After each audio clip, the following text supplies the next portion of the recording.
Yang terakhir tuan-tuan, mengajak ahli keluarga supaya taat kepada Allah Subhanahu wa taala. Dalam surah Taha ayat 132. Ini saranan Allah Subhanahu wa taala kepada suami, kepada ayah, kepada ketua keluarga ini. Apa arahan Allah taala? Wa'mur ahlaka bis-salah.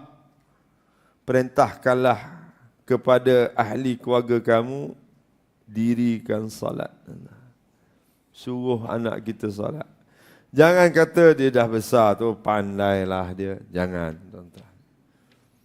Tengok macam dia leka sikit. Dah solat belum tu? Ni Jumaat masuk 1:11 ni, cepat sikit. Jangan duduk lepak kedai mamak lagi. WhatsApp dia, WhatsApp. Ingat kata. Dan bukan setakat kita suruh dia solat saja. Allah Ta'ala sebut, wastabir 'alaiha. Dan bersabarlah kamu dalam mengerjakannya. Nasihat pada anak-anak, isteri kita, nak sembahyang ni, kena sabar. Saya tahu makeup awak tu tebal lah ini, bedaknya tebal. Dia ambil uduk, salat zuhur ya. Sabar. Pernah cakap tuan-tuan dah. Ini tugas kita. Kami tidak meminta rezeki kepada kamu, kata Allah. La nas'aluka rizqan nahnu narzuquk wal 'aqibatu littaqwa. Kamilah yang memberi rezeki kepada kamu dan akibat yang baik adalah bagi orang-orang yang bertakwa. Dan hadis yang terakhir saya nak bacakan tuan-tuan, peringatan untuk diri saya dan tuan-tuan yang bergelar sebagai suami, yang bergelar sebagai seorang ayah, ketua keluarga.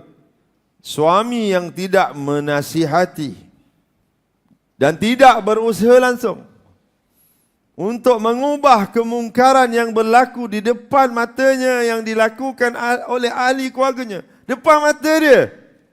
Memang terang-teranglah. Dia biar. Tak ada usaha. Tegur tak nak.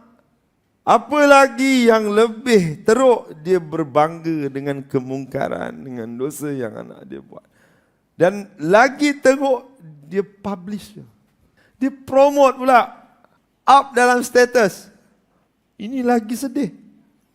Jangan sampai disebutkan oleh Nabi SAW, dia tak ada usaha, tak ada nasihat kepada ahli keluarganya, dia boleh jatuh kepada dayus.